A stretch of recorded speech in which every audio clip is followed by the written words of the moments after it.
जो कि मुझे लगता है कि परंपरागत बजटों से अलग है। बजट का साइज बहुत ज़्यादा था, हालांकि उम्मीद थी कि लोकसभा चुनाव है, मोदी की सभी गारंटी पूरी करना है, इसलिए बजट का साइज भारी भरकम होगा। लेकिन पिछला जो हमेशा आप लोग आरोप लगाते थे कि कर्ज में डूबी हुई अर्थव्यवस्था है, कैसे इसको सुधारेंगे? टैक्स बेस्ड जो टेक्नोलॉजी बेस्ड रिफॉर्म्स हैं वो टैक्स एडमिनिस्ट्रेशन में लाना हमारी बड़ी प्राथमिकता है और इसी के आधार पर हम ये सब कुछ कर पाएंगे। चूंकि आपने बताया कि आपका प्रारंभिक जीवन पूरा गांव में गुजरा है और वहीं से आप पले बढ़े, फिर शहर में एक कलेक्ट्री भी किए, कैसे ग्रामीण और शहरी दोनों विकास में कैसे सामंजस्य आप बिठा पा रहे हैं इस बजट से? निश्चित रूप से हमारा जो पूरा फोकस है वो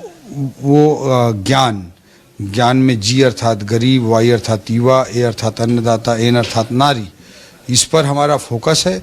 इस वेलफेयर स्कीम्स के माध्यम से गांव, गरीब, किसान, आदिवासी भाई, दलित, पिछड़ा सब तक हम पहुंच पाएंगे। और दूसरी ओर कैपेक्स में हम ग्रोथ ला रहे हैं, हम सर्विस सेक्टर के विस्तार की बात कर रहे हैं, उसके लिए रणनीति बना रहे हैं। आईटी सेक्टर हो, हेल्थ डेस्टिनेशन बनाने की बात हो, एजुकेशन डेस्टिनेशन बनाने की बात हो, इको टूरिज्म को प्रमोट करने की बात हो, इन सभी के माध्यम से हम अर्बन डेवलपमेंट को भी अच्छे तरीके से इंश्योर कर पाएंगे। ये सेवा क्षेत्र, आपका भाषण सुन रहा था मैं, बजट भाषण, सेवा क्षेत्र में विस्तार की काफ़ी संभावना आप जता रहे थे, लेकिन क्या लगता है थोड़ा सा यहाँ पर एजुकेशन का जो स्तर है वो जब तक नहीं सुधरेगा तब तक सेवा क्षेत्र का विस्तार नहीं होगा। तो एजुकेशन को फोकस करने के लिए काफ़ी लोग इसलिए भी आपके बजट को देख रहे थे कि एजुकेशन में जिस तरह आपने दंतेवाड़ा में एजुकेशन प्लान किया था, उस तरह से पूरे स्टेट में कोई बड़ा प्लान आएगा।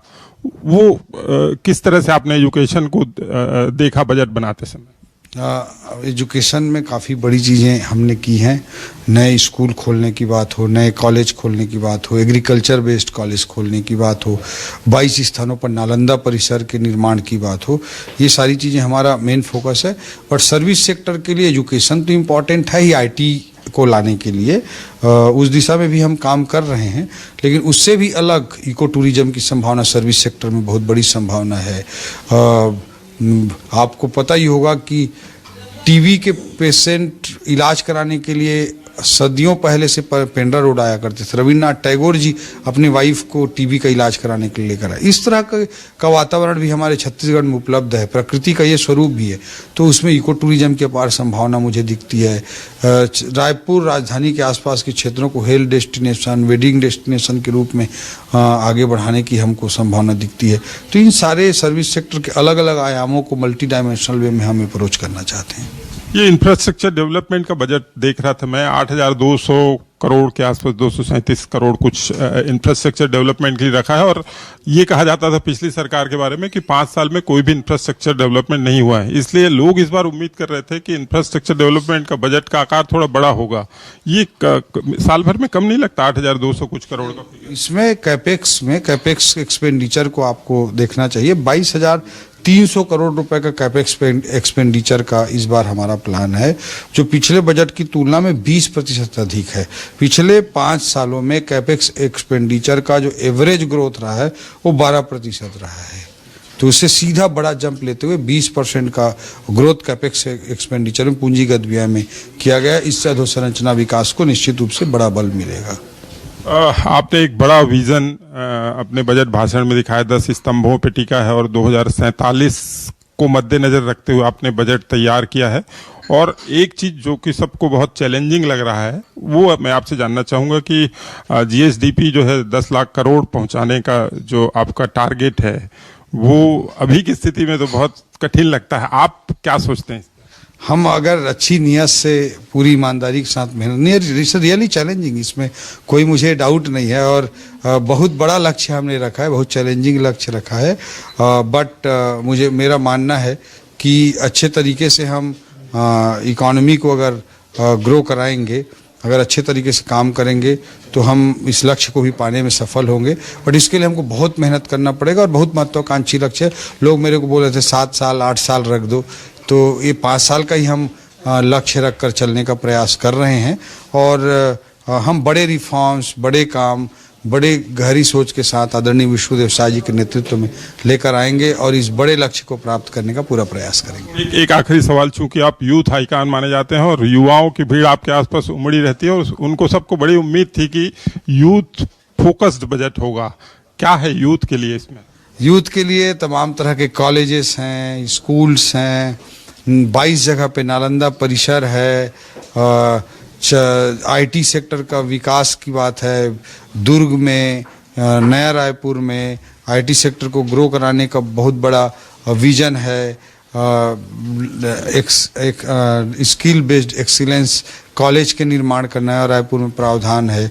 इन सारी चीज़ों से निश्चित रूप से यूथ को एक नई ऊंचाई प्राप्त करने में बड़ी मदद मिलेगी। एक छोटा सा और मेरे को महंत जी की प्रतिक्रिया में ले रहा था, उसमें याद आया, उन्होंने कहा है कि मोदी जी की 15 गारंटी है और सभी गारंटियों को पालन करने का प्रावधान इस बजट में नहीं है, इस पे क्या कहें? आप खुद मोदी जी की गारंटी में हमने जो संकल्प पत्र में वादा किया था और हमारे बजट में जो है उसको आप खुद देखिए कि कितने अच्छे तरीके से हम इस दिशा में आगे बढ़े हैं और गारंटी को समर्पित यह हमारा बजट है।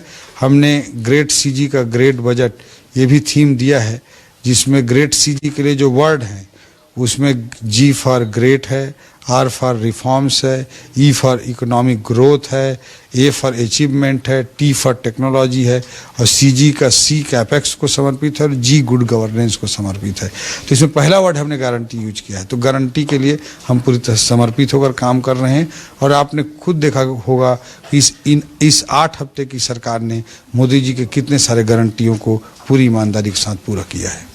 बहुत बहुत धन्यवाद आपका। तो ओपी चौधरी आत्मविश्वास से भरपूर, इनका मानना है कि ज्ञान जो उन्होंने एक शब्दावली तैयार की और उसको फोकस करते हुए, ज्ञान में जो 4 शब्द आते हैं उसको फोकस करते हुए पूरे छत्तीसगढ़ के समावेशी विकास का एक डिजाइन जो है वो इस बजट में उन्होंने प्लान किया है।